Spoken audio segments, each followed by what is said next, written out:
오늘 함께 나눌 하나님 말씀은 예레미야 22장 10절부터 19절까지입니다. 너희는 죽은 자를 위하여 울지 말며 그를 위하여 애통하지 말고 잡혀간 자를 위하여 슬피 울라. 그는 다시 돌아와 그 고국을 보지 못할 것임이라. 여호와께서 유다 왕 요시야의 아들 곧 그의 아버지 요시야를 이어 왕이 되었다가 이곳에서 나간 살룸에 대하여 이와 같이 말씀하시니라. 그가 이곳으로 다시 돌아오지 못하고 잡혀간 곳에서 그가 거기서 죽으리니 이 땅을 다시 보지 못하리라.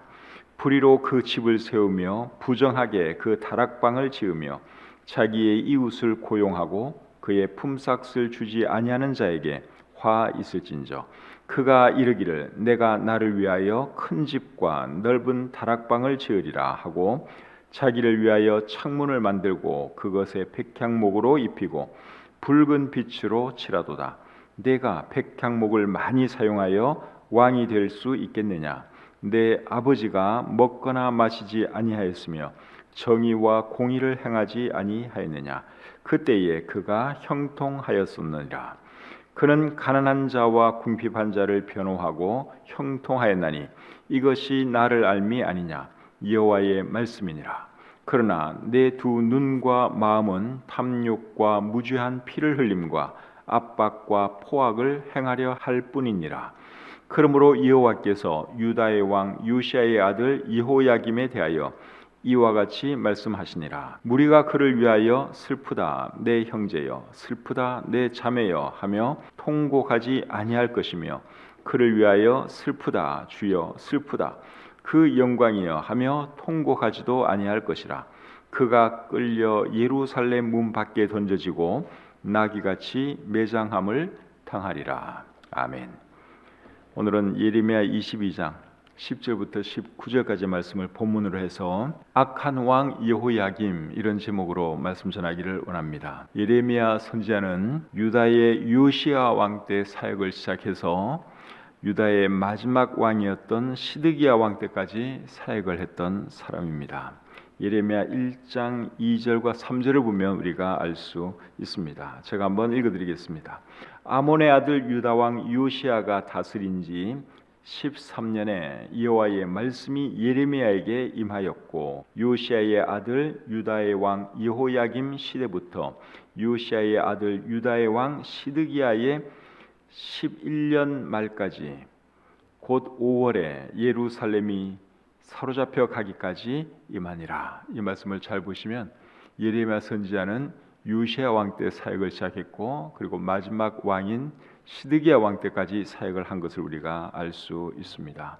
요시야 왕은 유다의 16대 왕이었는데 이 사람은 유다의 20명의 왕들 중에서 최고로 훌륭한 왕이었습니다. 열왕기하 23장 25절을 보면 우리가 알 수 있습니다. 제가 한번 읽어드리겠습니다. 요시야와 같이 마음을 다하며 뜻을 다하며 힘을 다하여 모세의 모든 율법을 따라 여호와께로 돌이킨 왕은 요시야 전에도 없었고 후에도 그와 같은 자가 없었더라. 그러니까 요시야 같은 자가 전에도 없었고 후에도 없었으니까 요시야가 유다의 왕들 중에서는 최고의 왕이었다. 그 말씀이죠. 요시야 왕은 8살의 왕이 되어서 31년간 왕위에 있었습니다. 그런데 이 요시야가 어떻게 죽는가 하면 애굽과 전쟁을 하다가 죽습니다. 열왕기하 23장 29절에 이렇게 기록되어 있죠. 요시야 당시에 애굽의 왕 바로 느고가 아수르 왕을 치고자 하여 유브라데 강으로 올라가므로 요시야 왕이 맞서 나갔더니 애굽 왕이 요시야를 무깃도에서 만났을 때에 죽인지라. 이 요시야가 어떻게 죽게 되는가 하면 애굽하고 전쟁하다가 죽게 됩니다. 역대하 35장에는 조금 더 자세하게 기록이 되어 있는데 역대하 35장 23절 24절을 제가 한번 또 읽어드리겠습니다. 활 쏘는 자가 요시야 왕을 쏜지라. 왕이 그의 신하들에게 이르되 내가 중상을 입었으니 나를 도와 나가게 하라. 그 부하들이 그를 병거에서 내리게 하고 그의 버금 병거에 태워 예루살렘에 이른 후에 그가 죽으니 그의 조상들의 묘실에 장사되니라. 이 사람이 전쟁 중에 화살에 맞아서 죽습니다. 전쟁터에서 맞아서 죽긴 죽는데 바로 죽진 않고 예루살렘에 와서 죽었다 그랬으니까 마차를 타고 왔겠죠. 몇 시간 뒤에 피를 흘리다가 이제 세상을 떠났다 하는 것을 우리가 알 수 있습니다. 요시야 왕이 죽었을 때 예레미야 선지자는 그를 위하여 애가를 지었고 유다 모든 백성이 그의 죽음을 오래동안 슬퍼했습니다. 역대하 35장 24절 하반절 계속 보겠습니다. 온 유다와 예루살렘 사람들이 요시야를 슬퍼하고 예레미야는 그를 위하여 애가를 지었으며 모든 노래하는 남자들과 여자들은 요시야를 슬피 노래하니 이스라엘의 규례가 되어 오늘까지 이르렀으며 그 가사는 애가 중에 기록되었더라. 정말 좋은 왕이었는데 이 사람이 전쟁 중에 전사했기 때문에 백성들이 그를 참 슬퍼했습니다. 요시야 왕이 죽었을 때 그의 나이는 39살이었습니다. 8살에 왕이 되어서 31년간 왕위에 있었으니까 계산을 해보면 이 사람은 39살에 죽었습니다. 참 빨리 죽었죠? 정말 좋은 왕이었는데 유다의 20명 왕 중에서 이 사람이 최고 좋은 왕이에요. 그런데 39살에 전사했다 하는 것이죠. 요시야 왕이 죽고 난 뒤에는 그의 아들 여호아하스가 왕이 됩니다. 그런데 이 여호아하스는 석 달 왕위에 있다가 애굽으로 끌려가게 됩니다. 역대하 36장 1절부터 4절 또 제가 읽어드리겠습니다.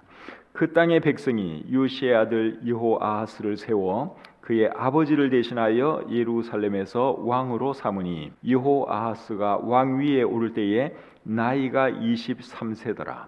그가 예루살렘에서 다스린 지 석 달에 애굽 왕이 예루살렘에서 그의 왕위를 폐하고 또 그 나라에 은 100달란트와 금 1달란트를 벌금으로 내게 하며 애굽 왕 느고가 또 그의 형제 엘리야김을 세워 유다와 예루살렘 왕으로 삼고 그의 이름을 고쳐 여호야김이라 하고 그의 형제 여호아하스를 애굽으로 잡아갔더라.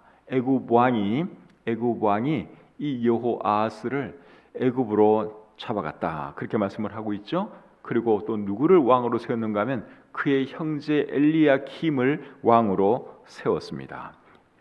엘리야김의 이름도 무엇으로 바꿨는가 하면 여호야김으로 바꿨다고 여기에 나와 있죠. 여호야김도 요시야 왕의 아들입니다.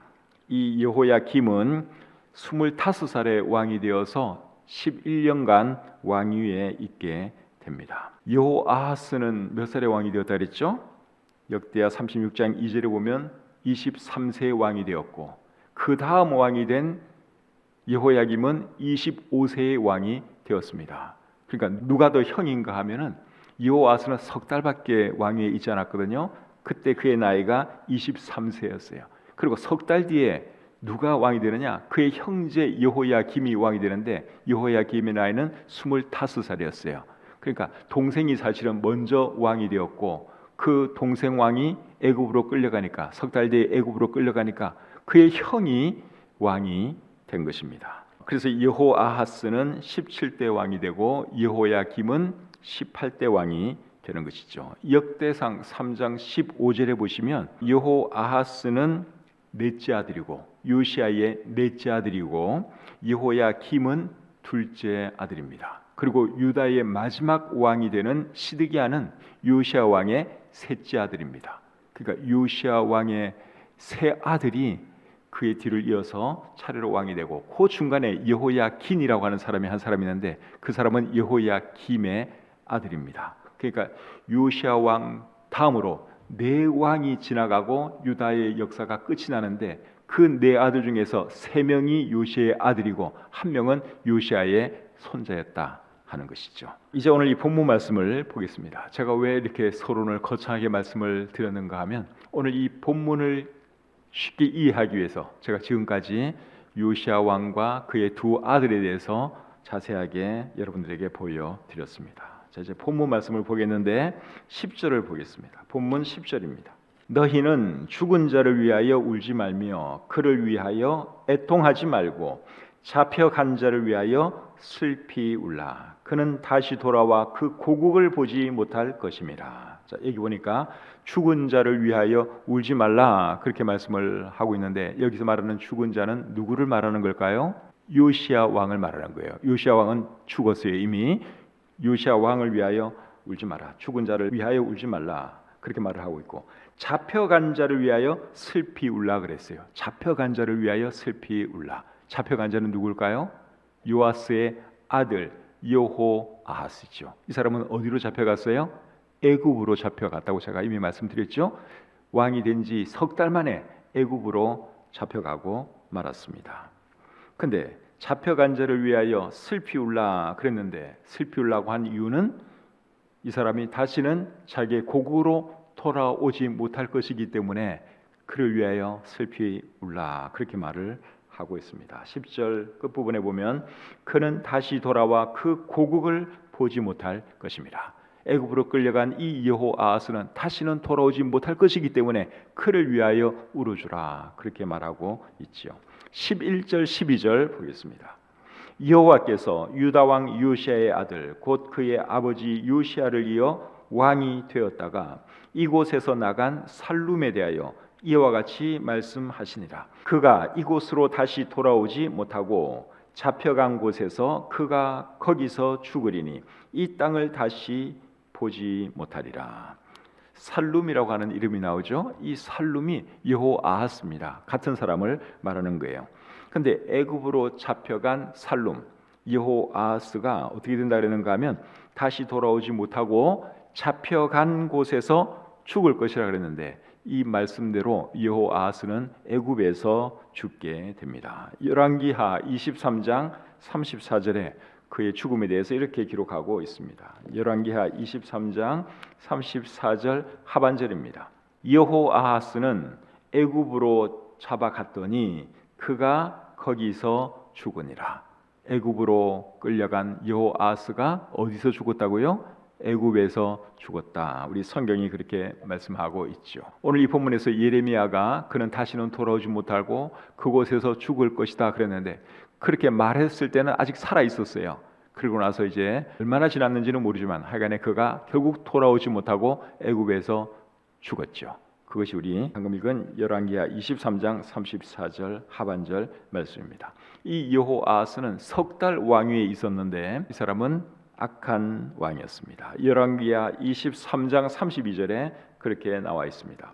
여호아하스가 그의 조상들의 모든 행위대로 여호와 보시기에 악을 행하였더니 석 달 왕위에 있었는데도 불구하고 이 사람은 하나님께서 미워하는 짓을 참 많이 했어요. 아주 나쁜 악한 왕이었습니다. 아버지 요시아 왕은 유다의 20 왕들 중에서 최고로 좋은 왕이었는데 그의 아들 여호아하스나 여호야김은 악한 왕이 되고 말았습니다. 여호아하스라고 하는 이름의 의미는 여호와께서 붙드셨다 하는 것이고 그 다음에 여호야김의 원래 이름 요시아가 지어준 여호야김의 원래 이름은 엘리야김인데 엘리야김이라는 말의 의미는 하나님께서 들어 세우셨다 그런 뜻이에요. 그러니까 이 아버지 요시아가 여호아하스도 그렇고 여호야김도 그렇고 하나님 잘 섬기는 사람이 되라고 여호와께서 붙드셨다 하나님께서 들어 세우셨다 이런 참 멋진 이름을 붙여줬는데 그의 아들들은 아버지처럼 하나님을 잘 섬기지를 못했어요. 악한 왕이 되고 말았습니다. 이런 것을 보면 자녀를 믿음으로 잘 키우는 것은 참 어려운 일 같습니다. 이거는 뭐 우리도 다 공감하는 거 아닙니까? 참 자녀들이 우리 뜻대로 안 되잖아요. 내 뜻대로 안 되잖아요. 너무너무 어렵습니다.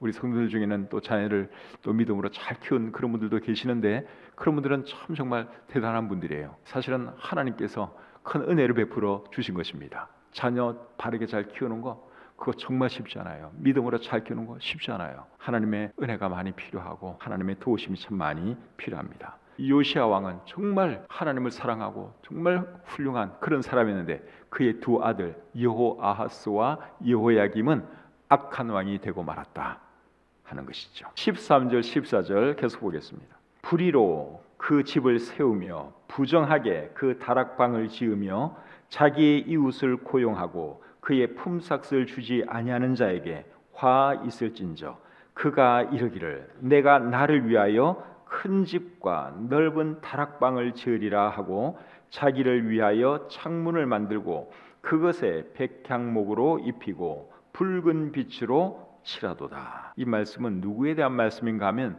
여호야김 왕에 대한 말씀입니다. 18절을 보시면 이렇게 나와 있죠. 그러므로 여호와께서 유다의 왕 요시야의 아들 여호야김에 대하여 이와 같이 말씀하시니라. 그래서 13절부터 19절까지의 말씀은 여호야김에 대한 말씀입니다. 예레미야 선지자가 오늘 이 복음 말씀을 기록할 그 당시에 누가 유다의 왕이었는가 하면 여호야김이 왕이었습니다. 사역을 시작할 때는 요시야가 왕이었어요. 근데 요시야가 죽고 그의 아들 요아스는 애굽으로 끌려갔고, 그리고 이제 여호야김이 왕이었을 때 예레미야 선지자가 오늘 이 본문의 말씀을 기록한 것이죠. 이 여호야김은 어떤 사람이냐? 궁전만 멋지게 꾸몄지 일하는 사람들의 임금도 제대로 주지 않는 아주 나쁜 사람이었습니다. 그것이 방금 읽은 13절 14절 말씀의 내용이에요. 다시 한번 제가 읽어보겠습니다. 불의로 그 집을 세우며 부정하게 그 다락방을 지으며 자기의 이웃을 고용하고 그의 품삯을 주지 아니하는 자에게 화 있을진저 그가 이르기를 내가 나를 위하여 큰 집과 넓은 다락방을 지으리라 하고 자기를 위하여 창문을 만들고 그것에 백향목으로 입히고 붉은 빛으로 칠하도다. 누가 그랬다는 것입니까? 여호야김이 그랬다는 거예요. 자기의 궁전을 멋지게 꾸몄는데, 멋지게 꾸미는 것까지는 좋은데 사람들에게 일을 시켰으면 품삯은 제대로 줘야 될 거 아니에요. 근데 품삯도 주지 않으면서 백성들을 마음대로 부리고 또 세금도 마음대로 사용하는 그런 사람이었다 하는 것이죠. 13절 14절 말씀을 표준 세번역으로 제가 한번 또 읽어보겠습니다.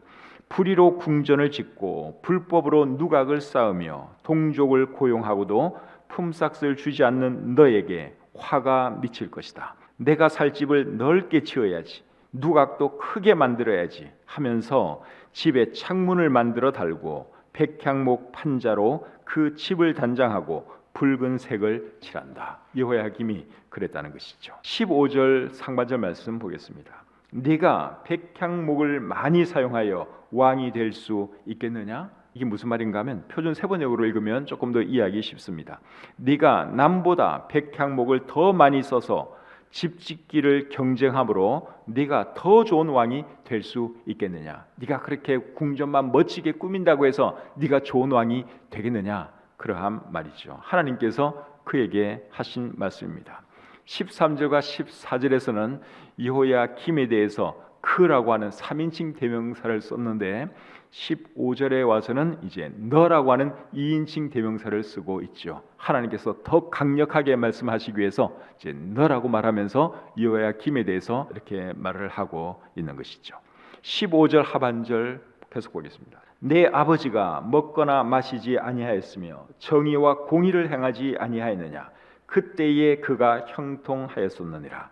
그는 가난한 자와 궁핍한 자를 변호하고 형통하였나니 이것이 나를 알미 아니냐?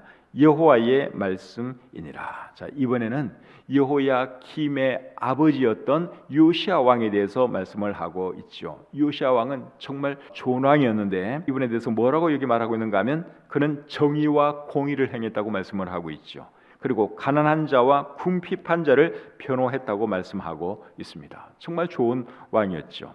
요시야가 이렇게 좋은 왕이 될 수 있었던 그 이유가 뭔 줄 아십니까?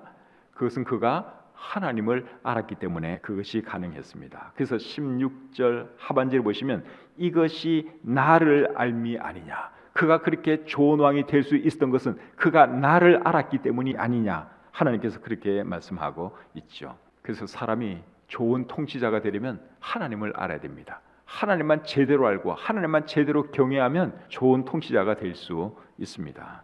우리나라 대통령과 정치 지도자들도 하나님을 알므로 정말 좋은 지도자가 되었으면 좋겠습니다.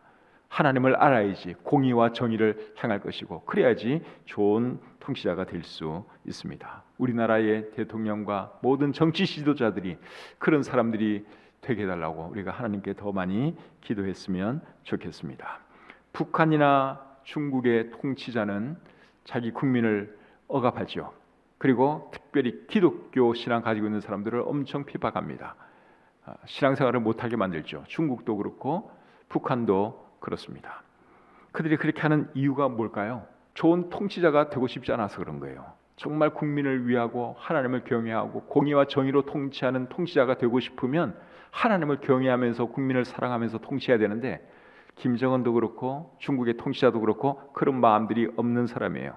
계속 독재자의 길을 가겠다 그 말입니다. 그러니까 하나님 믿는 사람들을 핍박하는 거예요. 하나님 믿지 못하게 하는 거예요. 물론 자기들도 당연히 믿지 않고 계속 자기네들 방식대로 자기가 왕처럼 살기 위해서 그 사람들은 그렇게 하는 것입니다. 사람이 정말 하나님을 알고 하나님을 두려워하면 절대로 그렇게 될 수가 없어요. 그래서 어떤 사람이 좋은 통치자가 될 수 있느냐? 가장 기본적인 거는 일단 하나님을 경외하는 것이 중요하죠. 물론 하나님을 안 믿는 사람들 중에도 좋은 통치자 있을 수 있어요. 그 사람들은 비교적 양심적인 사람들이에요.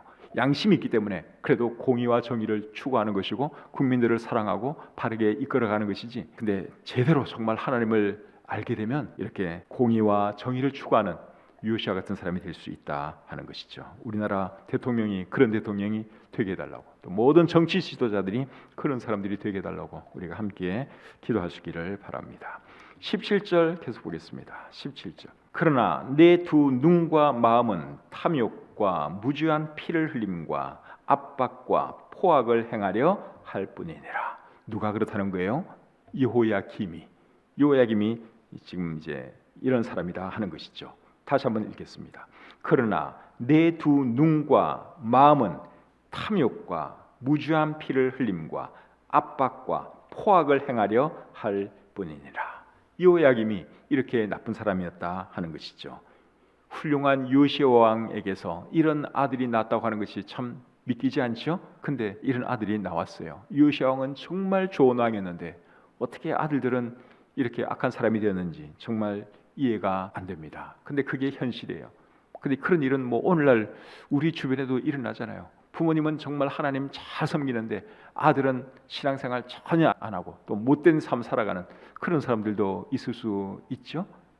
뭐 그때나 지금이나 부모가 잘 믿는다고 해서 자식이 반드시 잘 믿는 건 아닌 것 같습니다. 참 마음 아픈 일이죠. 18절 19절 계속 보겠습니다. 그러므로 여호와께서 유다의 왕 요시야의 아들 여호야김에 대하여 이와 같이 말씀하시니라. 무리가 그를 위하여 슬프다. 내 형제여 슬프다. 내 자매여 하며 통곡하지 아니할 것이며 그를 위하여 슬프다. 주여 슬프다. 그 영광이여 하며 통곡하지도 아니할 것이라. 그가 끌려 예루살렘 문 밖에 던져지고 나귀같이 매장함을 당하리라.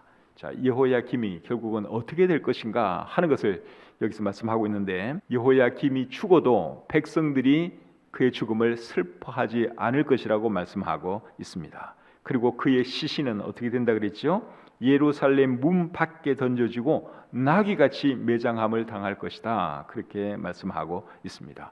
그래도 왕이었으면 그래도 참 장사도 멋지게 치러져야 될 것 같은데, 이 사람의 시신은 문 밖에 던져질 것이고 예루살렘 성문 밖에 던져질 것이고 나귀같이 매장함을 당할 것이다. 하나님이 그렇게 말씀하셨습니다. 여호야김에 대해서 역대하 36장 5절과 6절은 이렇게 말씀하고 있습니다. 여호야김이 왕위에 오를 때에 나이가 25세라. 예루살렘에서 11년 동안 다스리며 그의 하나님 여호와 보시기에 악을 행하였더라. 바벨론 왕 느부갓네살이 올라와서 그를 치고 그를 쇠사슬로 결박하여 바벨론으로 잡아가고, 여호야김이 왕이었을 때 바벨론이 쳐들어와서 이 여호야김을 잡아가 버렸어요. 바벨론으로 잡아가 버렸어요. 그것도 쇠사슬로 묶어서 이 사람을 끌고 갔습니다. 바벨론으로. 근데 이 여호야김이 죽기는 결국 어디서 죽었어요? 방금 읽은 오늘 본문 말씀에 의하면 그의 시신이 어디에 버려진다 그랬습니까? 예루살렘 성문 밖에 버려진다 그랬죠. 그러니까 그런 말씀을 보면 이 사람이 바벨론으로 끌려갔다가 쇠사슬에 묶여 끌려갔다가 그리고 다시 돌아왔어요. 근데 자세한 내용은 우리 성경에는 안 나와요. 그리고 죽기는 어디서 죽었느냐? 예루살렘에서 죽었죠. 근데 그의 시신이 어떻게 된다 그랬어요? 예루살렘 문 밖에 버려질 것이고 나귀같이 장사될 것이다. 그렇게 말을 하고 있습니다. 여호야김의 인생이 이렇게 비참하게 끝나는 이유가 뭘까요? 그가 하나님 보시기에 악을 행했기 때문에 그렇죠. 하나님을 잘 섬겼던 여호야김의 아버지 요시야 왕은 전쟁터에서 활에 맞아 죽었다고 제가 말씀을 드렸죠. 그리고 그가 죽었을 때 모든 유다 백성이 그의 죽음을 슬퍼했습니다. 39살 젊은 왕이, 그것도 정말 훌륭한 왕이 죽었으니 백성들이 슬퍼할 수밖에 없었죠. 그러니까 크게 보면 젊은 나이에 전사한 것이 요시야 왕의 입장에서는 오히려 복이 되었습니다. 39살에 죽거나 79살에 죽거나 100세에 죽거나 어차피 죽는 인생인데, 이 요시야 왕은 39살 젊은 나이에 죽다 보니 백성들의 더 큰 슬픔 속에 이제 그가 장사 지내게 된 것이죠. 그러니까 빨리 죽는다고 더 나쁜 것도 아니고 오래 산다고 무조건 다 좋은 것도 아닙니다. 그렇죠? 어차피 39살에 죽거나 79살에 죽거나 큰 차이 없어요. 근데 오히려 죽고 난 뒤에 사람들에게 어떤 이미지를 남기고 죽느냐, 이게 더 중요하죠. 그렇다면 몇 살에 죽느냐, 이거보다도 사람들에게 어떤 사람으로 기억될 것인가, 이게 사실은 더 중요한 문제죠. 오래 살았는데 두고두고 사람들로부터 욕먹는 것보다는 빨리 죽고 오히려 사람들 머릿속에 오래 기억되고 존경받는, 그게 훨씬 더 낫지 않습니까? 요시야가 그러한 사람이에요. 그러니까 그가 39살에 활에 맞아 죽은 것도, 그것도 크게 보면, 큰 그림을 보면 그것도 하나님의 은혜예요. 저라도 그거 택하겠습니다. 100세까지 살다가 백성들이 욕먹느니 젊은 나이에 죽고 사람들로부터 오래 기억에 남으시다면 그거 택하는 것이 훨씬 더 나은 것이죠. 우리에게도 죽음의 순간은 다가오고 있죠. 우리에게도 지금 다가오고 있어요. 죽고 난 뒤에 우리는 과연 어떤 사람으로 기억될 것인가?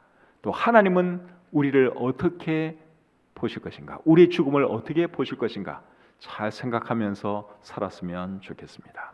시편 116편 15절에 이런 말씀이 있습니다. 그의 경건한 자들의 죽음은 여호와께서 보시기에 귀중한 것이로다. 다시 한번 읽습니다. 그의 경건한 자들의 죽음은 여호와께서 보시기에 귀중한 것이로다. 하나님을 정말 사랑하고 하나님 잘 섬긴 사람이 세상을 떠나면 하나님께서 그 죽음을 값지게 보십니다. 그 사람을 귀하게 보십니다. 근데 하나님 안 섬기고 악한 사람이 죽으면 하나님 관심 안 갖죠.